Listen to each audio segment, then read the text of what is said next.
racing.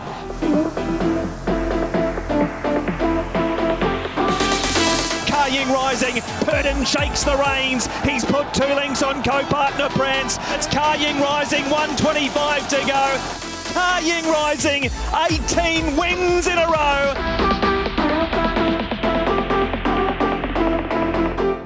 A moment we will never ever forget. KA YING Rising, 18 wins in a row, goes past Silent Witness. Welcome to the Triple Trio. A lot to talk about in the world of racing with the best form analyst in the business in Clint Hutchison and the Hall of Fame jockey in Raymond Shane Dye. KA YING Rising, he might be even better at 1,400 than he is at 1,200. He was breathtaking. It was an amazing performance, wasn't it? We'll actually deep dive that a little bit later in the show, but I'm looking forward to the show. We get to speak to Frankie Lor, of course, one of the leading local trainers in Hong Kong, and we're going to have a look at the Classic Cup, which is the final lead-up race to the Hong Kong Derby. Shane, 1,400 metres, not a worry at all for the champ. It was never going to be. He'll run a mile. It's just a fact. He's just that good. If you wanted to teach him to run 2,000, he'd run 2,000. I've got no doubt about it, but he'd run a mile on his air, that horse. He's just a freak. He just relaxes, he quickens. He runs times from the 400 to the 200 that, you know, you just put races away and horses back. It's impossible to beat him. It's just impossible. It's hard to believe, Shane, in such a short amount of time. We were talking about Golden 60 as, you know, one of these great horses that we'll never see again. And then so quickly, we've got a horse who's just breaking all the records. That's the great thing about sport in general, whether it be Usain Bolt or whatever, Richo. There's always someone that's going to come along and be a little bit better in history and in life. And over a period of time, that tells you that. Now, we've got a horse in Australia at present, Autumn Glow, won 9 from 9 and looks a star. Well, we never thought we'd get another one since Winks. Who knows? Yeah. But, you know, everything in life is replaceable apart from you, Richo. That's what I know. I like that. He nearly sounded sincere at the end. He started off with a lovely compliment. I know, there's a lot of warmth. I think he meant it. You know what? Let's have a look at your highlight, Shane, from last week.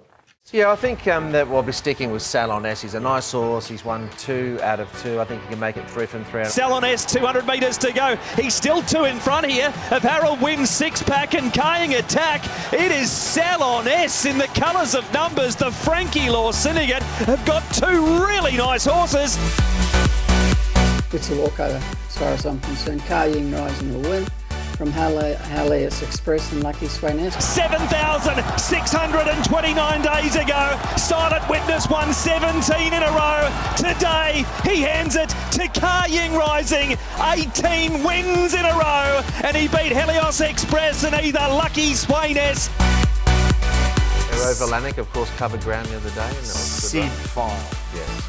We're going to do that every week. I know you like them, and you highlight them, and you. I got my little black book of them, and 100%. I got, gold, silver, bronze. After that, it's a stack of gold. Trust me. But the leader is Aero Volanik, and the winner's going to be Aero Volanik. Here's 3 for Purton over Shotgun, an all-round winner, and Aero Volanik jogged it. Yeah, beautiful work there, and there'll be some more additions to the Sweet in Defeat file in a moment. Frankie Lor is our very special guest. We look forward to Group 1 racing coming up with, of course, the mighty Romantic Warrior. We've got votes coming up. We've got some whirlpool races all around the globe. Best bets as well. But let's get stuck into finding some winners on at Sha Tin on Sunday. Let's start with race 7.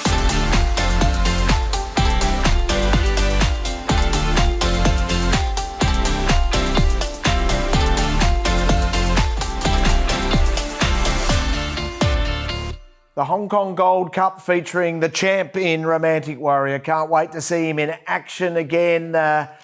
It's a small field, it's a select field, it's elite, but he will be the short price fave. He will be. He'll probably be shorter than what I've got him marked in my 100% market. But, you know, Voyage Bubble's going to attract some attention once again. I think last time it was $1.50 versus $3.90. We'll see what happens or transpires this time around. Winning Wins had a great season. He's in sort of a bit of the new blood into this. And, of course, My Wish, back to 2000, his Derby trip as well.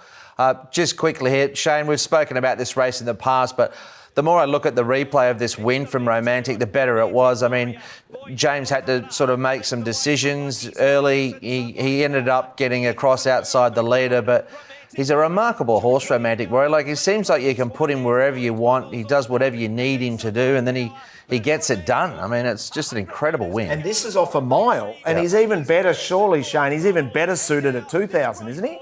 Well, he is. There's no doubt it was a great win. He had to use them to get across. Here's the trial the other day. They all trialled easy and they all went well. You know, it was 1,700 metres at Happy Valley. Even My Wish and Behind's done it easy.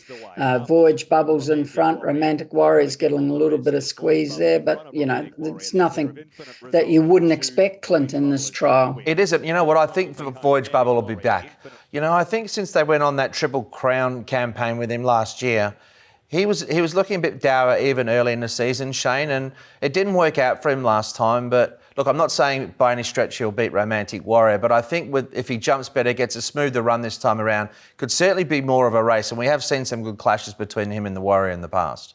Yeah, it's interesting, this race, because Zach is drawn 6 and he can dictate to what he wants to do to Romantic Warrior, whether he pushes him early to annoy Romantic Warrior and lead, or whether he just takes a sit outside of him. Because when you have a look at the field, Clint, there's really no leader, is there? No, there isn't. So you've got Romantic Warrior potentially leading if Voyage Bubble doesn't pressure him? Yeah, 100%. I think so. They might control the speed 1-2, and we've seen it earlier in the prep, didn't we, where they sort of basically sat handy, but it could transpire. So he just picks himself, does he?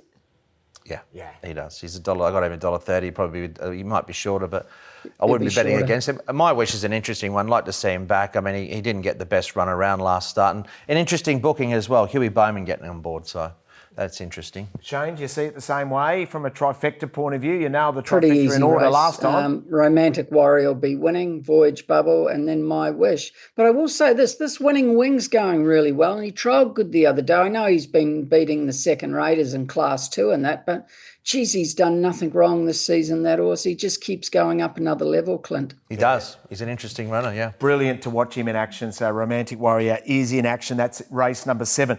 Let's move over to the 4-year-old series, this Hong Kong Classic Cup. And Hutch, here is the field, and you've got Numbers as the fave. I do. The reason why I've got him short, I don't have much between them in ratings, but I think the map will really favour Numbers. He'll be prominent in the run, and Little Paradise conservatively ridden, one would imagine, from there.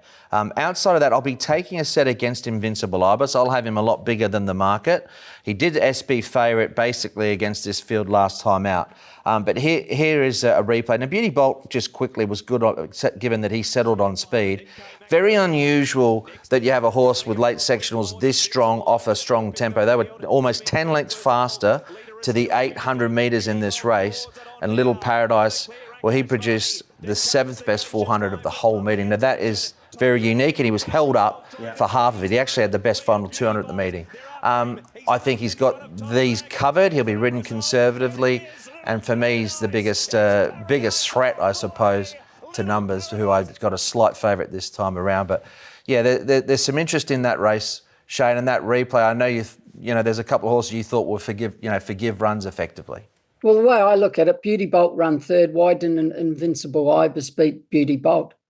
Because 2 weeks earlier, he carried more. See, I don't look at that race and go, oh, Little Paradise was sensational. We know that. Everyone can see that. I look at that race and the first thing I see is, why didn't Invincible Ibis beat Beauty Bolt? He beat him 2 weeks earlier and he had more weight and he beat him very comfortably. So Invincible Ibis has to run 3rd in that race, right?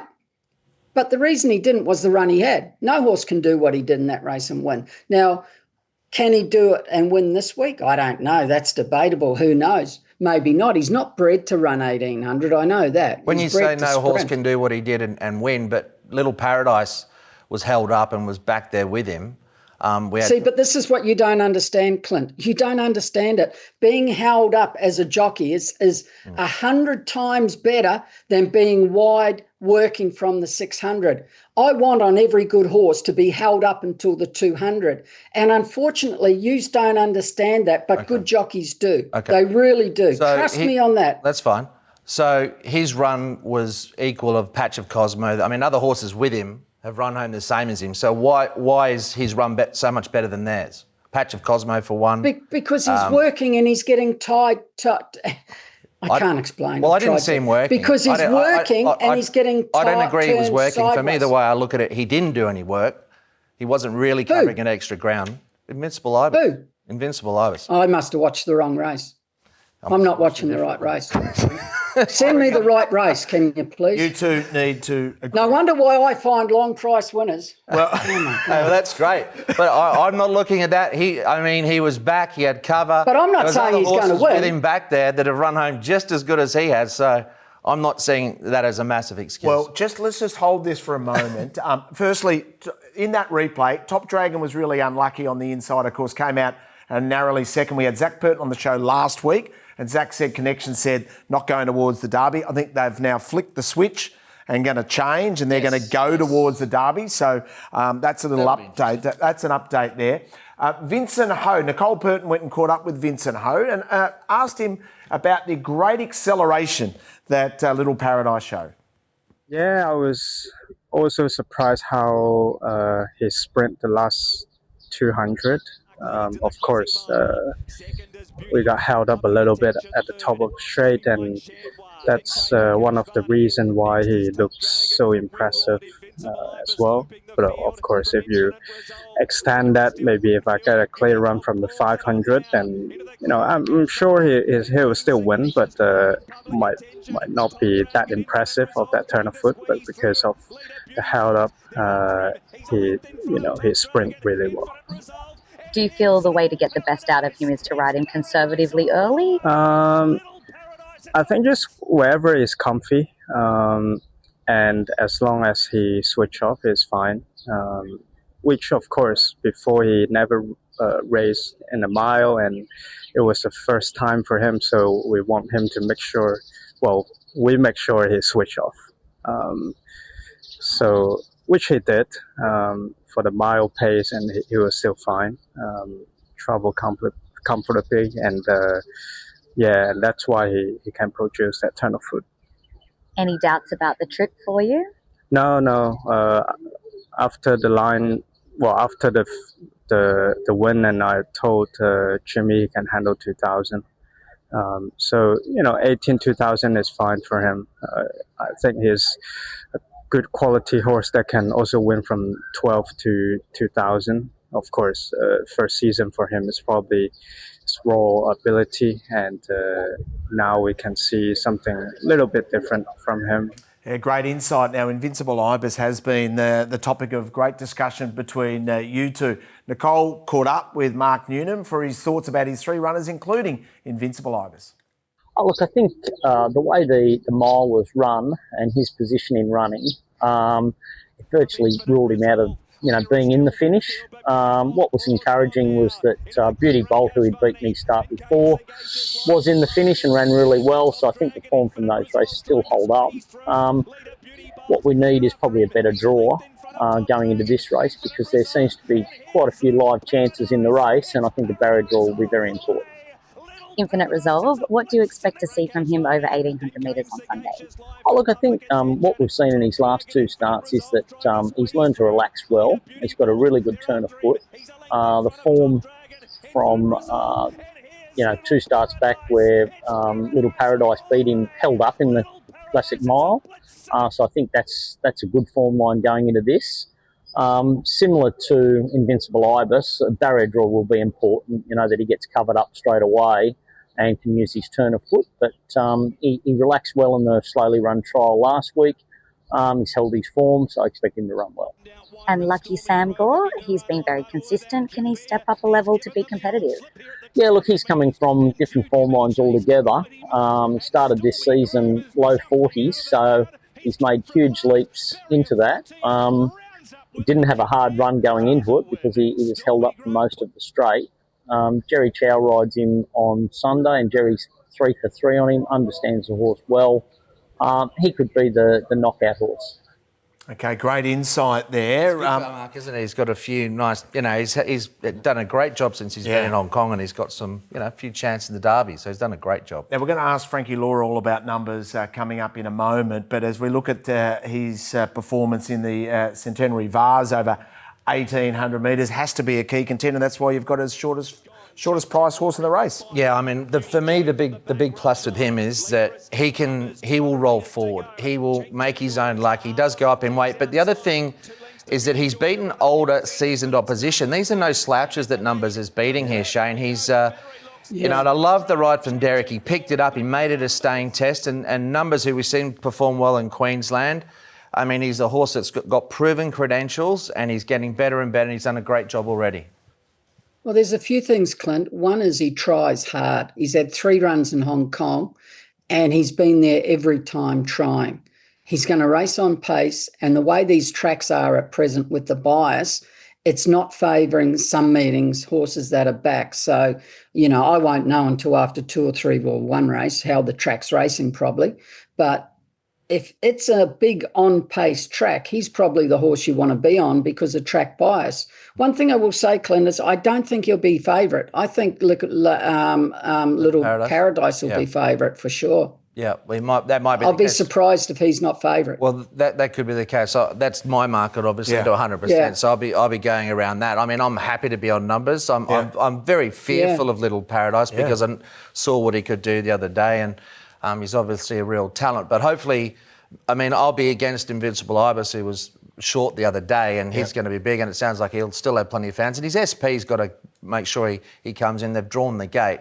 But I'll be sort of happy enough with my market. Here's the trial, Shane, and Invincible Ibis seemed to come through it pretty well. Oh, both these just trialled all right. They weren't special. It was just 1,200. Sax Horse was pushed a little, a Sagacious Life, whereas the other one wasn't, but he never did anything special. It's just a nice gallop for both of them. He's the forgotten horse, Clint, Sagacious Life, and going to 1,800 metres is going to help him. You would think. The only thing that I always look back on, he was declared Aurora early on in the vet report, and that always sticks in my mind with that horse. Yeah. But he tries hard, and he'll race on pace. Sack will put him there, and he'll get his chance. I think he will. He had a good run in for the way that I read the race. I thought he had a really good run actually in the mile race. He had a 3-wide trail. There weren't any excuses, but 1,800. That's a plus. And I think if it's a test with Numbers, I think if he rolls along, it'll actually help Sagacious Life. A horse that we've chatted a lot about is Invincible Ibis. If we put the G1 Goldmine lens over it, being by Hellbent, is it more of a sprinter? Out of a General Nadeem mare. I mean, it's got sprinter written all over it. I know. I mean, this says 1,200 is his best distance. Now, we've seen him win over a mile. I think there's a couple of ways to look at those mile performances. He got there soft in one of them to the eye. I wonder how much was left. I wonder if the mile does stretch him.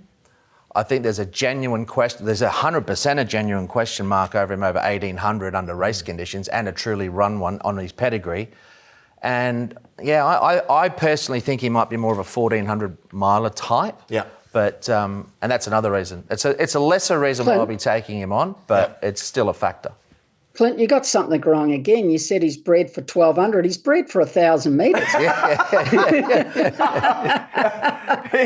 He's got no breeding at all to run a mile, let alone 1,800 metres. Well, Hellbent ran a pretty good 12, but on a but serious you're right. note, they'd be Shane. They'd be happy with the barrier, and it sounds like what would you? You're going to have him, near the pointy end of your selections. You're happy to give him another chance. You go your selections. I'm going to put him on top because I don't know. Put it this way. Last start he was favourite to win, wasn't he? And he had excuses. I'm not saying he's going to win, but I don't know. But I wouldn't be surprised if Little Paradise blew them away again because he was really impressive. But what I'm trying to say is he had everything to do that last start, Little Paradise, and people don't quite realise that unless you're a jockey, I suppose. So that's the way I've gone, and of course Numbers. I think Beauty Bolt's going to run a race here. Yeah, he'll run well. Clint, I really do. There was a lot of merit in that run. He sat close to that song speed and fought on well. And J-Mac on board, he wouldn't be, he'll figure in the finish. And for me... He'll learn from riding him last start, a lot. And I read the other day in the paper, Tony Cruz wants him held up a bit this time to get the 1800, which can only benefit. I'm just ashamed he drew gate 9. I would have loved to have seen him draw inside 4 or 5 where he could just be boom on the fence somewhere having a cosy run. I think he'll run the 1800 if he's tucked away, but he's racing really well, that horse. Got a pretty good jockey on board too. He goes right. Some little bloke. Very good. Some little bloke from New Zealand. I think it's pretty much a 2-horse race. I think Numbers will be tough to beat. I think Little Paradise, with a conservative ride, if he, I know it all worked out well for him in terms of being held up the other day, but you still got to be able to do what he did. Not many horses can do that, so he's going to be tough to beat. Can I suggest something? Because you are firmly in this camp of Numbers, and Shane is firmly in the camp of Invincible Ibis. Yeah. Could we have a dinner on it? Could one of you shout our team dinner? I'm happy to after Lobster race. Which you left me out of this year. And I've shouted Shane twice Lobster Mango. Could this be... Yes. Could we have something on the line here, Shane? I will tell you this, and I know that everyone thinks he's going to get back. I'll be amazed if Little Paradise gets back. I will be. You're not going to get back on him from gate 3. Not a hope in the world.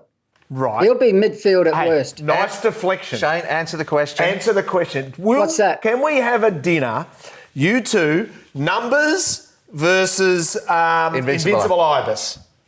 Well, there's got to be a ratio because Clint's got him $22 and the other one 2, so that's 10 dinners to 1. This is what And it's I'll like tell you what I will do. I would not want to do business with Raymond Shane. 1. Sorry? Clint's got it 10 dinners to 1. I'm happy to take 4 dinners to 1. That's fair. No, we're not doing any of that. Head-to-head, Shane. Head-to-head. Will you take Well, it is head-to-head. Head-to-head. Numbers versus It is Invincible head-to-head, and Ibis. you put the prices up, Clint, not me. That's just his opinion. You said he's $22. You said the other one's 2. Head so to that's head, 10 dinners to 1. first across the line, Numbers or Invincible Ibis, are we on? But if the price is right, yes, of course. That was hard work. I think we nearly got Well, there. it's all about the right price when you're betting. It is. Race number 11 I is... learned that very quickly once I had to rely on gambling for a living. God, I love him. Let's have a look at the race number 11. Who do you like in the last finishing style, Hutch? This horse, I think at the weights and measures, looks ready now, mid-wing to win. You need to be able to run on. Now, what Shane brought up about the track is really important because at Sha Tin lately, and for that matter, Happy Valley, we've had a lot of very firm tracks and it's been really difficult to make up ground. So you'll need to be able to have a horse that can run on. Jeanneau Pride is well weighted as well. Blazing Flying, Healthy Happy could improve. So that's the way that I've seen it. 11, 10, 9 and 1 there. Shane, who do you see?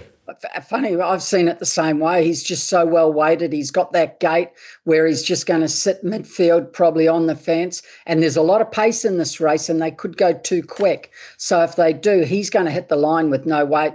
From Mbizzle, who's racing well, and I'm putting Mugun, a new trainer, and he ran well last start. He's going to 1,400 and he has been competitive over 1,400 and he's on a very good rating and he wouldn't be the worst, that horse. Okay, so guess what? You both agree in the last. We heaven do. could freeze over.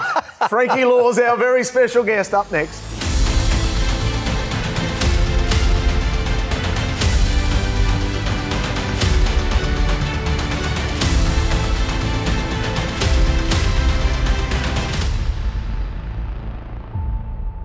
It's Embrace Aberdeen in front though, over 1,000 spirit and jubilation for all in Embrace Aberdeen.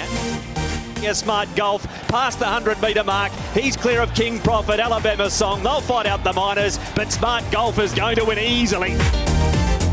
It is Salon S in the colours of Numbers. The Frankie Lor Syndicate have got 2 really nice horses, and it's 3 for the train. An unbelievable treble last Sunday. That was at Sha Tin for Frankie Lor. 25 wins for the season. This season, he brought up the 500 wins in Hong Kong milestone. A star of the game. He joins us now. Frankie, congratulations on a terrific treble. Salon S is a really special horse, and welcome to the show. What a great season you're having.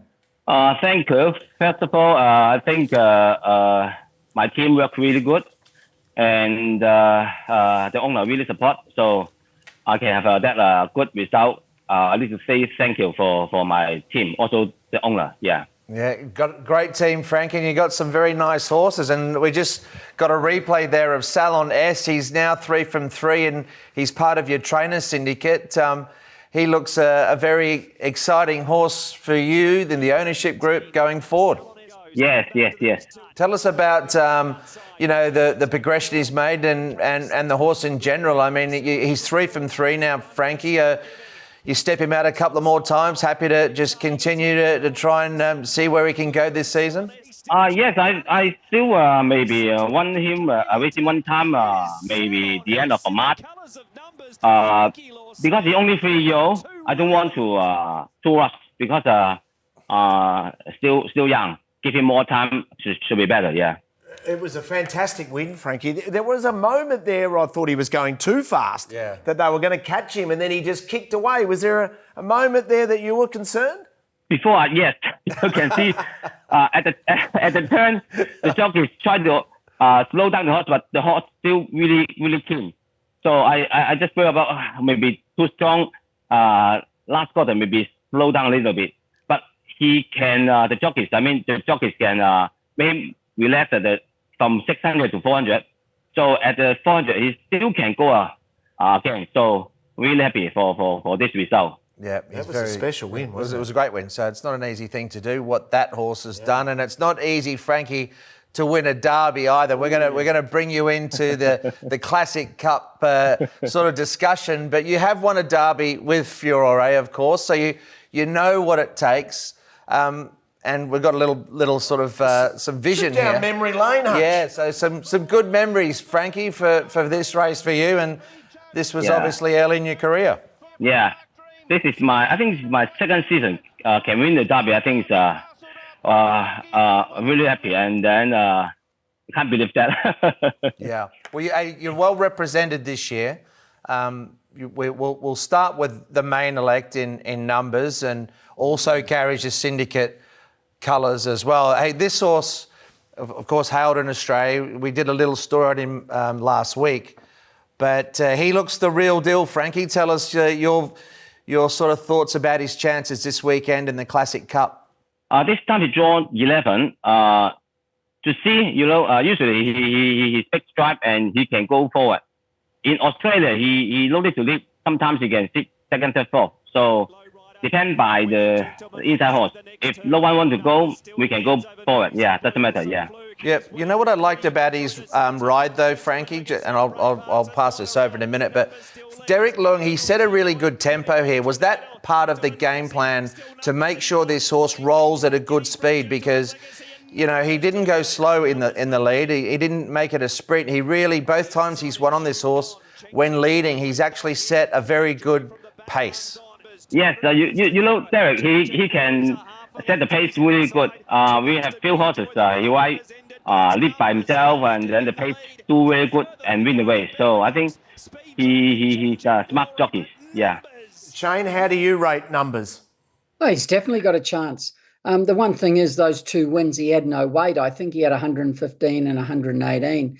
But of course, he was racing older horses. Now he goes to his own age. He's going to get a soft lead probably unless David Hayes' Ashkani wants to lead. They're the only 2 that look as though they can lead. But he's got the better gate. He's drawn 11 so he can take his time. The horses outside of him aren't going to pressure him. So he gets his chance. On another note, you've got another runner in the race. There's a really interesting runner in Stormy Grove.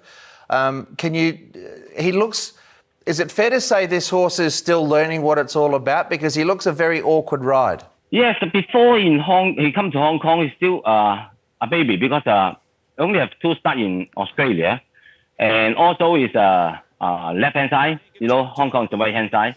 He needs give him more time to learn how to run on right side. Yeah, right-hand side. Yeah. So that's interesting because he raced in Melbourne. He was with Patrick and Michelle Payne, and he still looks as though he's almost on the wrong leg. But Frankie, one thing he's shown, and he showed this in this race, there was a slow pace and he had incredibly good closing sectionals. So he has a really good turn of foot. What are you expecting his performance on the weekend? I think he will do the same thing. Try to relax him at the early stage, and in the straight, try his best. Go to outside. I think similar to last start. Yeah.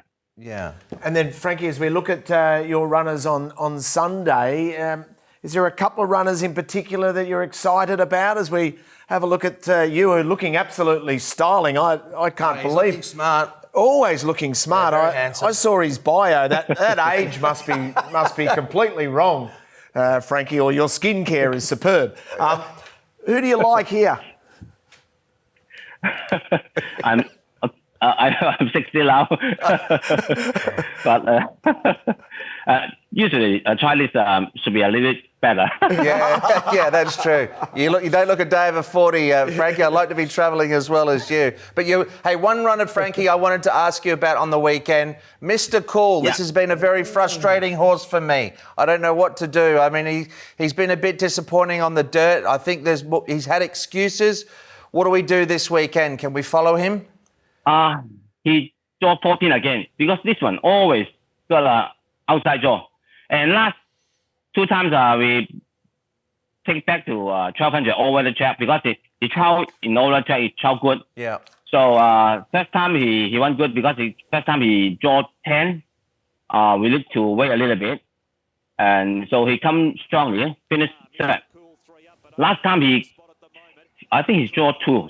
More inside the draw, and he close to the leader. But when he close to the leader, when asked him, he's not really strong enough than last time. But I think maybe he's a horse. He needs to wait a little bit. But draw 14 this time. To see any luck, I think maybe Frankie, that might just mean a better price. No, I also want to win this horse for the owner because, as you say, this horse is very federated because he looked like a good horse, but sometimes he need luck. Yeah. Frankie, I think your one is Victory Champion. What do you think about him in race 4? His last run was good, even though he ran nowhere. He ran 3rd 2 starts ago. I know he gets back and runs on. How do you feel about his chances this week? I think this horse, in the first start, he still not fit enough, but he dropped at the back, because the pace too quick. And last quarter, he's quite good. Finished second, and then I think maybe he need more distance. So put him back to put him to the 1400, but 1400 maybe at this moment he still cannot handle. So now this few times I take back to 1200. Maybe I think at the early stage, why am I a bit quiet? He will give a bit strong finish for me. Yeah. Well, you've got live chances coming up in the road towards the Derby. Congratulations on the treble last week, Frankie. It's wonderful to have a chat to you, and good luck on Sunday. Okay, thank you. So good luck. To have Frankie Lor as our very, very special guest. Let's find some future winners with Hutch.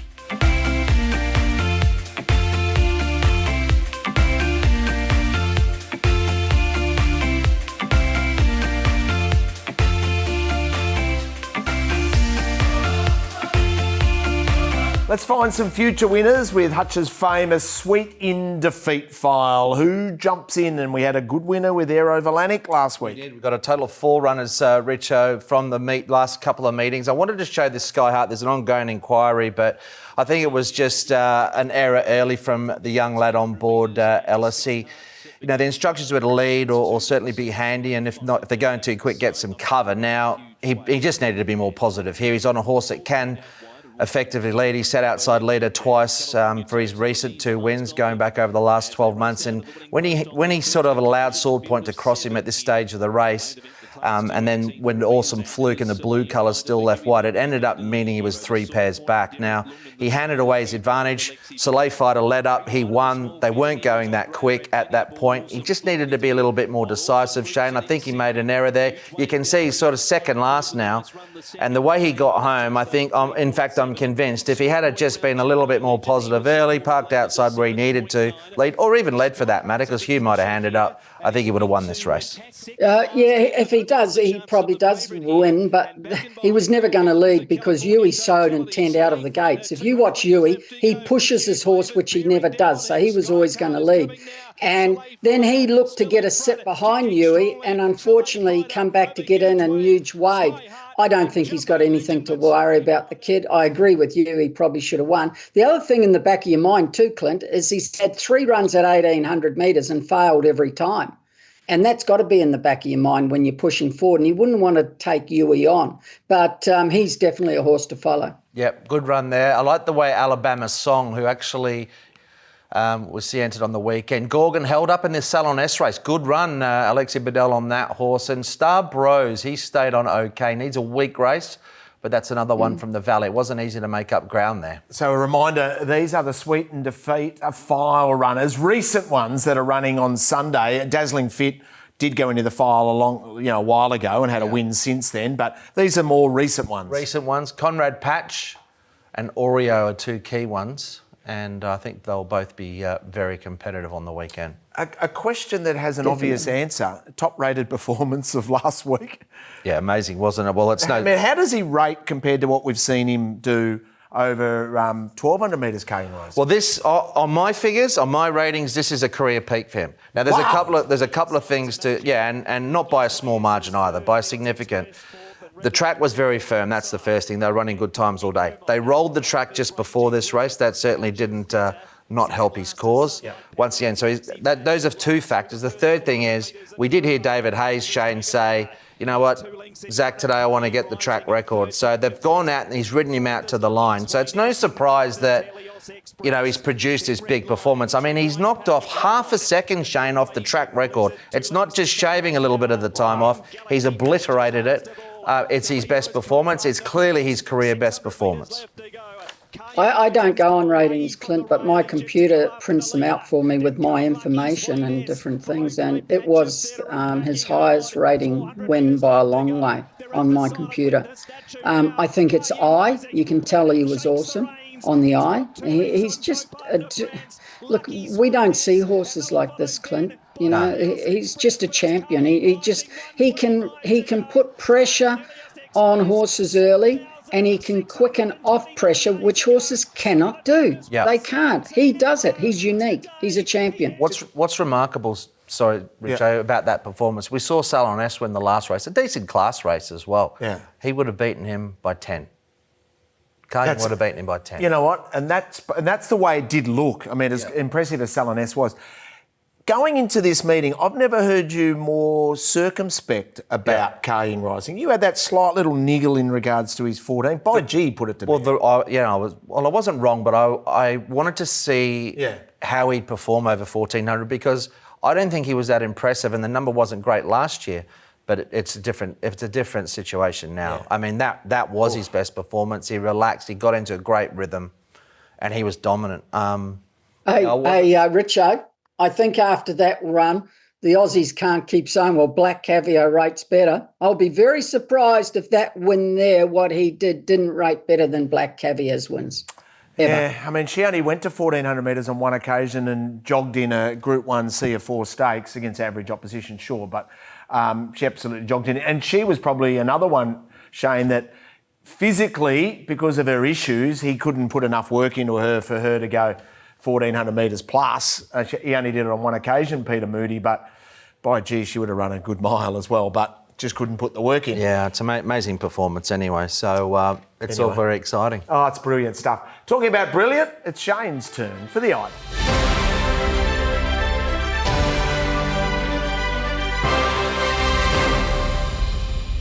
Well, Shane, it's idle time, and Dylan Brown McMonagle with that brilliant name is certainly up in lights in your eyes.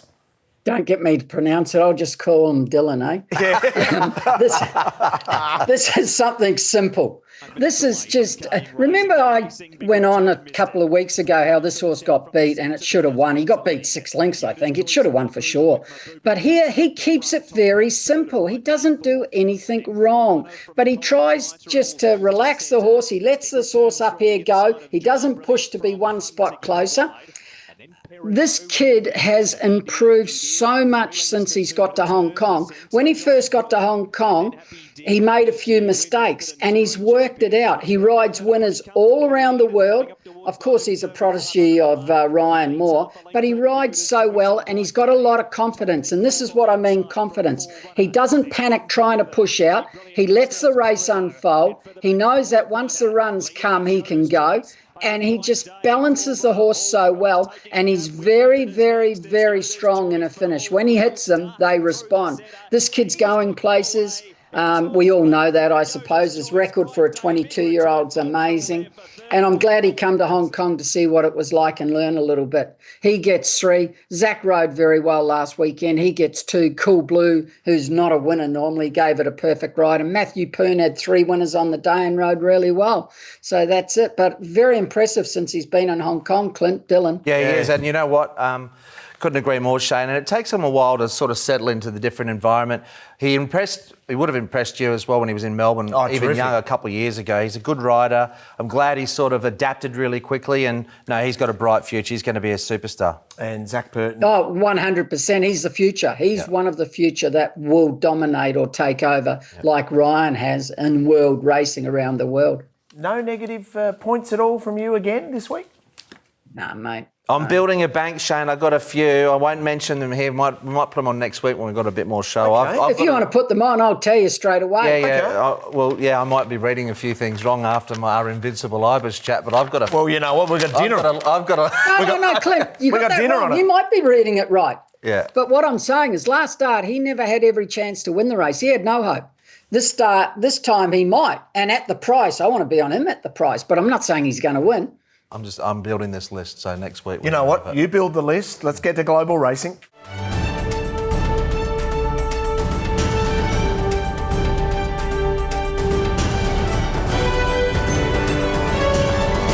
It is literally a smorgasbord of whirlpool races all around the globe. Check out this menu. It is mouthwatering from Flemington with... the huge Blamey Stakes into the Australian Guineas meeting there. Keep your eye at Royal Randwick as well with 2 big Group 1s. The Very Elegant used to be known as the Chipping Norton. Shane won 4 of them in a row. The Surround Stakes is now a Group 1 and other support races.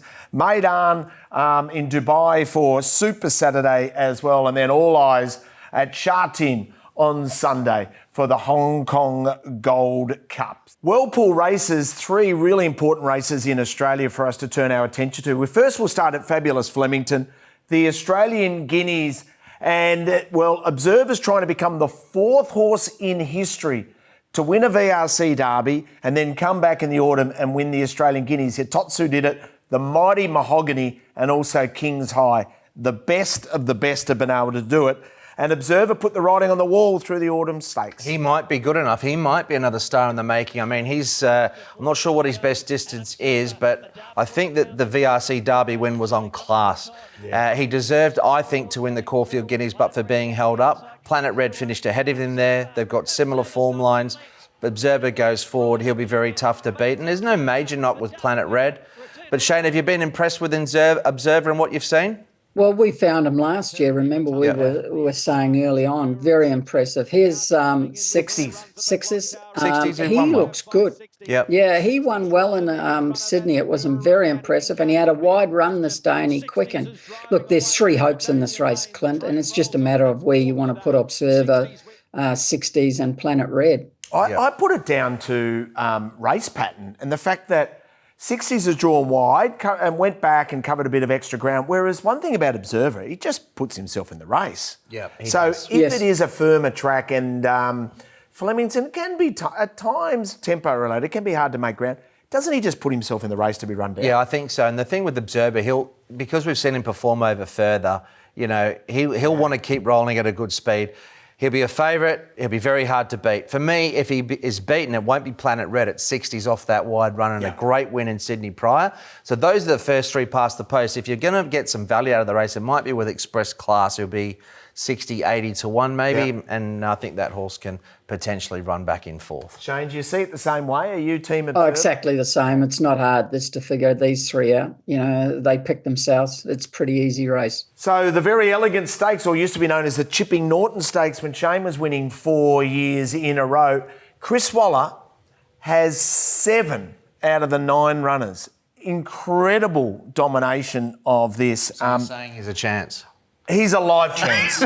And he's got an unbeaten mare who's won 9 from 9. Well, I want to ask Shane, I mean, obviously the figures out of this are amazing. She's 9 for 9. But Shane, is it fair to say that, this could be the next superstar of Australian racing?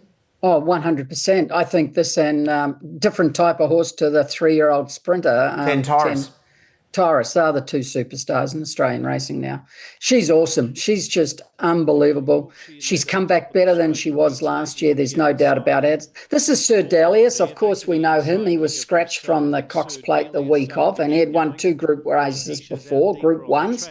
Yep. He's from Europe, and he goes really well, Clint, but he would probably need a run, you would think. You would think so, wouldn't you? But that said, the stable generally have them pretty fit. But he, I'd imagine his better trips are going to be over a bit further. She's had the run. I mean, she's a star. I mean, what she did to that field. Lindemann, as I said on a show we did earlier in the week, Richo Get On, was that, like Lindemann usually gives you a pretty good line in terms of, consistency. He's no major star, but look, she is a very exciting. I don't know where we get the value from, to be honest, because Sedilius looks like it'll probably run the money, and Aliana, I think it'll be slim pickings, that race. And that's the reality of all of the Group 1s, I think. Shane, she picks herself again, doesn't she? She just stands out. She wins. Now, just remember, everyone who's betting from Hong Kong or anywhere, it's going to be very, very wet, they say, in Sydney, and it's raining there now, and the track's out slow, but they're predicting rain. She loves it wet. She grows a leg, which makes it even better for her. And to emphasise that point, from Thursday to Friday, they had 50 mils of rain and went from a good 4 to a soft 7. That was in the first day. So we're recording this on a Friday morning. So how much more rain comes in that time is going to be worth noting. But Shane raises a really good point. That's not going to worry her. But when we look at the next race, the Surround Stakes, does it worry Tempted? Is that a concern for Tempted if it gets from that soft range into a heavy range? I think you'd have to, wouldn't it? I mean, there might be one that you'd be concerned about. All things being equal, in terms of the race form that we've seen with Tempted, it stands out head and shoulders. We've seen it because he's against the boys, not the fillies. Yeah. He's against the boys, and she's thrashed them. Absolutely annihilated him. And, in conjunction to that, Napoleonic, the runner-up, is a very good horse. Yeah. We've seen Tempted perform so well at, it was in the Everest, wasn't it? Well, one and a bit lengths behind a horse by the name of KA YING RISIng. Reed's pretty good. What about the fillies? Yeah, I think that this is an inferior form line. I think that's fair to say. So if you're looking for the multiples, Apocalyptic is one that's going to, be second elect. And Savvy Halley was pretty good leading all the way and got that Brisbane form. Bunch finish. Yeah. Look, I reckon that the best way to probably try and get a bit of value, maybe more so with Ole Dancer, given no chance whatsoever first up, conservatively ridden. And I don't think the cushion will be an issue for that horse. So that might be one that can improve. And the stable is absolutely bullish about Ole Dancer. Oh. Bullish. Loving it. Watch out. Shane, Just remember, Tempted's had 2 runs on wet tracks and won them both. So it's not going to worry her from the 2. And this is a really nice horse, Richo. You would have seen it in Melbourne, Clint, when it won. Pen and Over. She's had a couple of trials back, just trialled okay, nothing special, but Chris Waller's horses are never let go anyway. It's a nice horse. It'll get back and run on.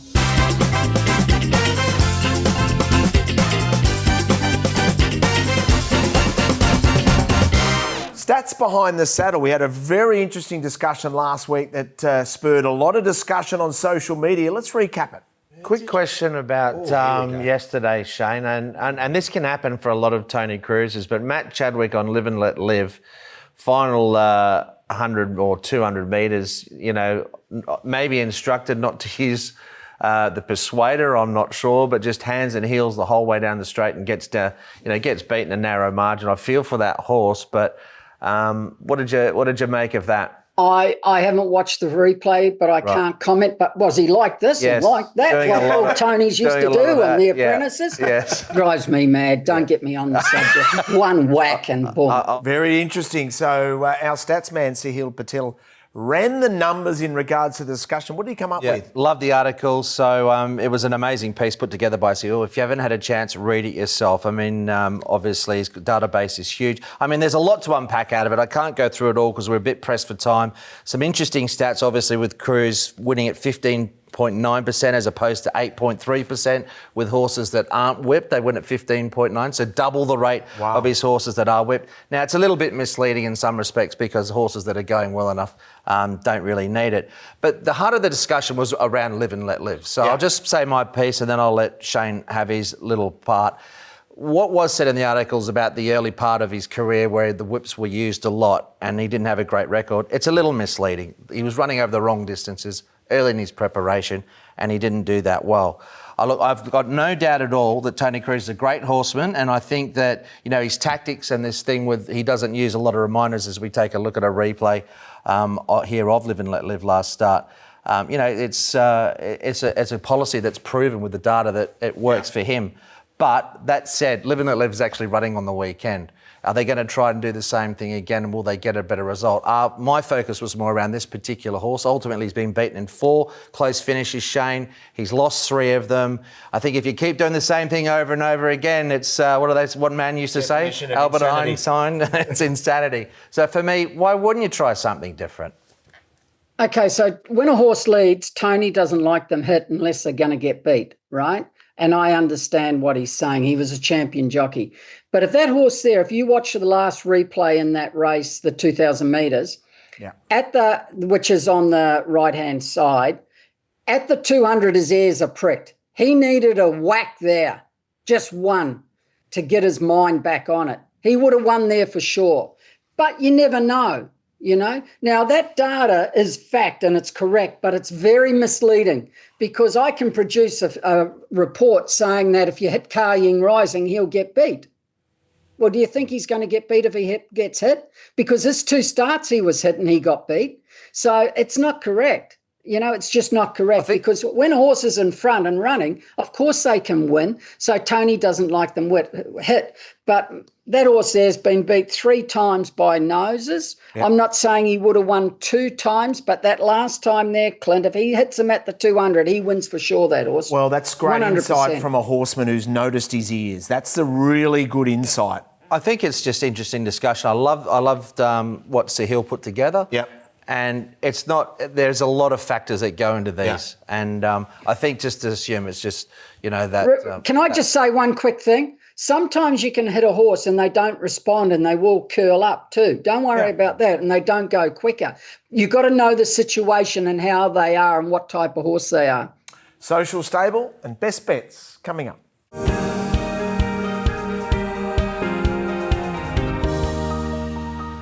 Social Stable time, and a reminder, everyone out there, come to the Hong Kong International meeting with us. We're at 60% capacity already. Have a look at the golden boy in the middle there. Have a look at his brilliant tie. I did that personally because I want to make sure he looks fantastic. So spaces are limited. Just a quick deposit and scan that QR code. Come along and trust me, you will have the week of your life. It's going to be brilliant. And we'll have an opportunity, hopefully, to catch up with Joe Moreira because the Magic Man's going to be hanging out in Hong Kong again. Great news, isn't it? Yeah, of course. He will be now stable jockey to Casper Fownes as well. So that is great news for Hong Kong racing fans to see Joe back in action. That is going to be brilliant. He deserves... well, it's brilliant for Hong Kong racing that he's going to go back. Hey, Shane, this young man's a quality rider, young Alice Wong. Yeah, had a winner on Wednesday night, rode it well. Lucky Generations. He's going well. He drops to 3 pounds now, so congratulations. And listen, Joe's coming can only benefit Alice because, of course, Alice is apprentice to Casper. So he'll be learning a lot from Joe, hopefully. That will help him. Absolutely brilliant. Have a look at this information from Idle Horse, all in US dollars, the highest earning racehorses of all time. And we see one on Sunday. His name is Romantic Warrior. $32.7 million US dollars ahead of Forever Young, who's gone back-to-back in the Saudi Cup. And there's Golden 60 sitting third. Yeah, wow. It's a good list, isn't it? Absolutely Geez, incredible. I'm shocked about the list, Richo. There's only one Aussie horse. I would have honestly sworn there would be a lot more on that list. Yeah, Winks, the mighty Winks with $19 million there. So that's US dollars, of course. So You'd have to cut back, but you could live on it. yeah, I mean, I'd make some necessary trimmings, but I'd make sure I'd get under it. Best bets coming up. Best bets time. Hutch, lead us away. Yeah, it's a really good meeting. I like this meeting at Shah 10 on the weekend. Conrad Patch, he was in our Sid file. I'm going to take some Quinellas with the 3, 4 and 11. I think he will be tough to beat. Like Hugh Bowman getting on board. Was a drop catch last start from Jerry Chaz. Generally been riding well. But Jerry, pick it up with Galactic Voyage because I think this horse has also got a really good chance to win. So hoping that can be my 2 good plays. Outside of that, like I said, there's a lot of races there I want to get involved in. Golden Boy, who do you like? I'm looking for some value, so I'm going to go race 4, number 2, Find My Love with Dylan Brown. Forget his last name. Just leave it Dylan Brown for me, please. Yeah. It'll run a race. There's a favourite in there, very short, called Gold Patch, and I want to take it on. Okay, so Shane has tipped Find My Love. You know it makes sense. Thanks for watching the show.